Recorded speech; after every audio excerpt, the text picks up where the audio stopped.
Radio Nigeria Highland 101.5 FM. Just we sincerely apologize for that break in transmission.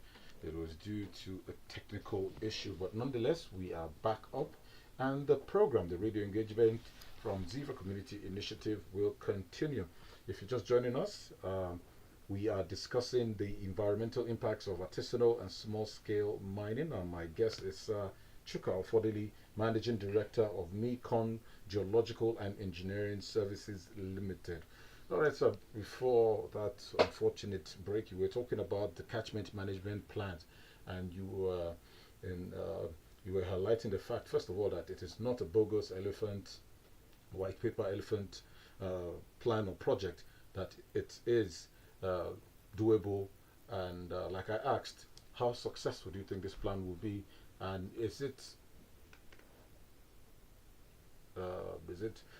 friendly for the ASMs themselves and the environment at large? Yeah, like I was saying, these are not white large elephant projects. These are they're called climate resilience projects. They're usually small, right? And they are linked with very specific issues that operate within the catchment. And I think, Steve, you will agree with me that for so many years we've been having solutions that were devoid of inputs from the people. Now, having realized that no matter the solutions you bring about, once the people are not involved, Yeah. once they don't take ownership, it fails ab initio. So, with the studies going on now, with these problems, especially with the degraded lands caused by mining and also artisanal and small scale mining, we tend to, do very, what we may call a very small scale investigation. The scale is as close as to the people, right? What are your farm practices? How many are you? What are your sources of water? What are your sources of livelihood, right? All these assessments are done, right? And then the people are invited as well and interrogated, or rather not interrogated, but engaged on what they feel that can be done for them to have better livelihood outputs rather than this very, devastating one. Okay. Yes. All right, thank you very much. All right, 08100081124. That's the number to call to be part of the program. 08100081124. Don't forget, we are also streaming live on www.frcnnorthcentral.ng. www.frcnnorthcentral.ng. Highland 101.5 FM Jos.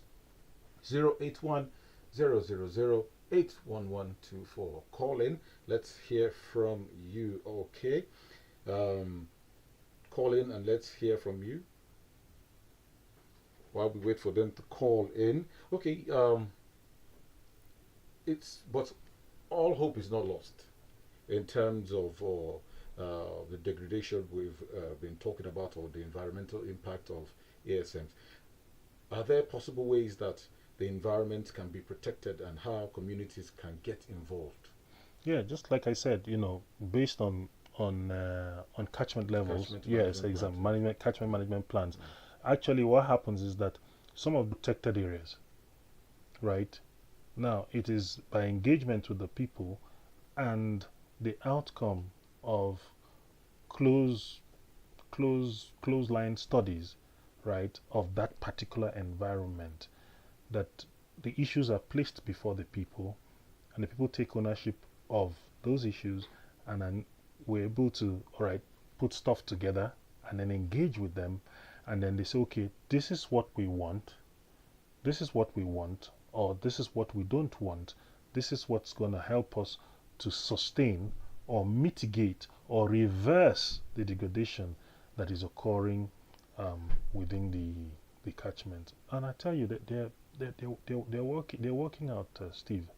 To be honest, they're working out. I could give you some examples. Let's go. Okay, like we're well aware that most, if not all, of the gully erosion around Jos and its environs, and by extension, we're talking about what's it called? Even Bukuru, Riom, Barkin Ladi. Most of the gully erosion is traced to mining, right? And I'm aware that Plateau State government is doing a lot now. Not only that this gully erosion degradation was studied, they were studied based on catchments, and resolutions and recommendations were made, and I'm well aware that those gully erosion areas are under control as we speak. You may see that there's construction going on around, I think around the Bingham Plateau Club area. You see a huge concrete work along that gully erosions. I am aware that studies were done on the source and all. Not only that the construction is going on, going all the way, it comes out to that bridge around just before CBN Cooking. Okay. Yes, you can see erosion control going on there. Then you also see that there are climate resilient solutions to what we call runoff, right, in hydrology, right, or drainage patterns. The runoff you get from your roof with all the rain that falls to the ground helps to do what? Expand the degradation, the gully erosion that's going on. And I'm aware that Plateau State government is presently engaging and executing a contract to harvest the water that comes from people's roofs, so that rather than it, right, creating damage and expanding the gullies, people can collect this water and use them domestically, especially around the areas where there's no domestic water for the inhabitants of that catchment. You can see the kind of climate resilient solutions that is being undertaken. So that's just a simple example, right? These things are workable. Calculations have been done that these tanks can collect a particular volume of water to reduce the impact of runoff on the gully erosion happening all the way down towards the city of Jos. Okay. Yeah. Thank you very much. All right, listener, we still have about 6-8 more minutes left on the program. If you still want to be part of the program, you can call. The number is 081 000 81124. 081 000 81124. You can still be part of the program by calling in.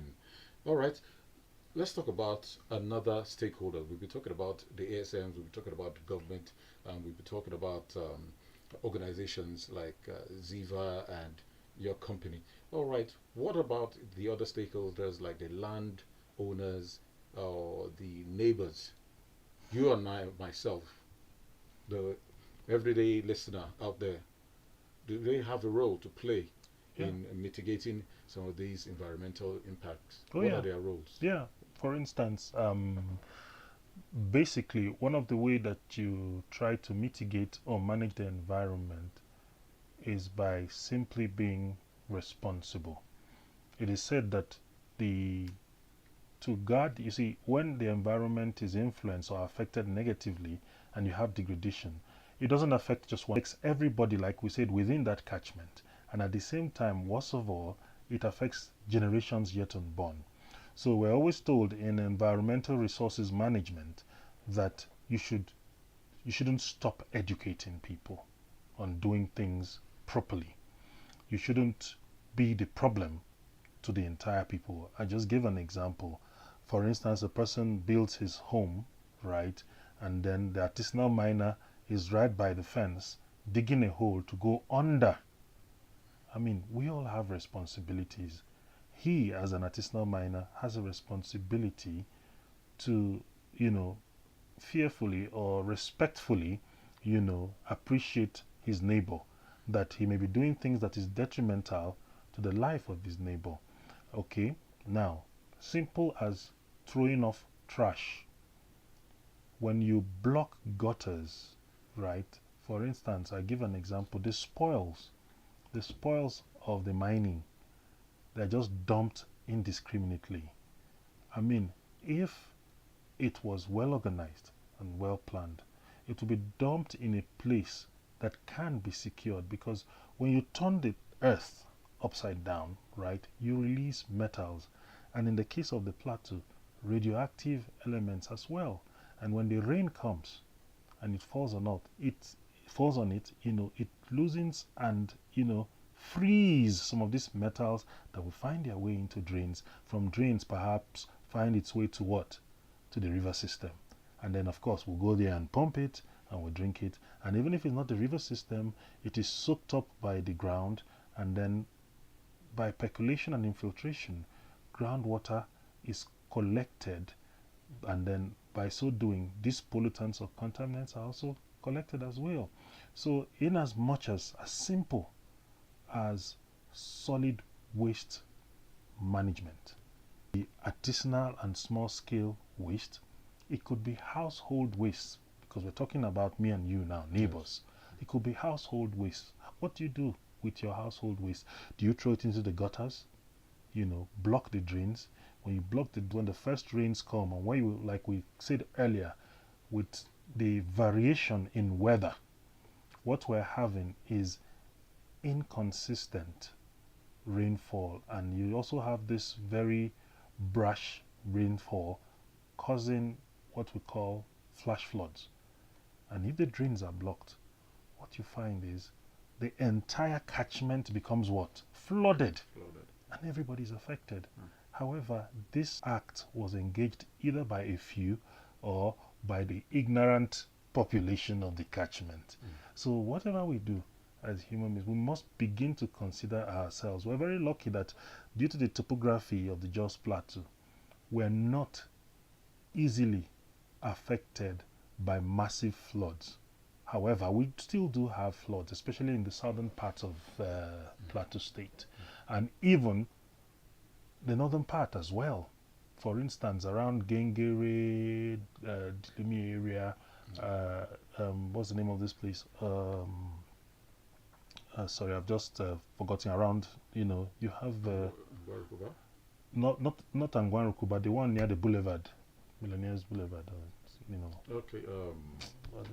Recourse. Recourse, all those areas. Even Tudunwada. Yes. Tudunwada has high runoff. All right, thank you very much. All right, time is fast running out for us on the program. But before you leave the studio, what advice do you have to the listener out there in terms of our discuss today? Yeah, since our focal point is the ASM, right, and the environment, yes. My advice because they have to live, they have to have a livelihood. Please put yourselves together as a cooperative so that you seek for capital injection and training so that you can do this better. And then, of course, I'll also advise that government encourages business owners by creating enabling environment to have more manufacturing, more factories, so that some of these minerals can be used locally, and then at the same time the people are employed, so that we don't have a lot of people feeling so unaccounted for. Hence they go into very dangerous acts that have very short-term gains and very long-term problems. Yes. All right, thank you very much. All right, listener, before we wrap up today's edition of the program, here are some takeaways for you. Number one, always turn off water when not in use. Always turn off water when not in use. Turn off your lights when you're not in that room. Just conserve your energy. Turn off lights. Always cover your mine pits. Please always cover your mine pits, and most especially stay healthy. We need a healthy population to rebuild and grow our society. To conclude, artisanal and small-scale mining holds significant potential in Nigeria's journey towards a sustainable energy future. By focusing on responsible and regulated mining practices, Nigeria can ensure that its rich mineral resources contribute to the global energy transition while improving local livelihoods. So, thank you for joining us today as we explored the environmental impacts of artisanal and small-scale mining. My gratitude to my guests, Chuka Offodile, the Managing Director of MECON, Geological and Engineering Services Limited. Thank you, sir, for coming on the program. Thank you very much, Steve. All right, to the producer and facilitators, the camera crew and all, I want to say a big thank you to my studio managers and also to the DCA, John Mangai. Thank you very much. My name is Stephen Ego. Do well to join us same time next week. Have a productive and stay free, or rather, stay healthy. Have a productive week.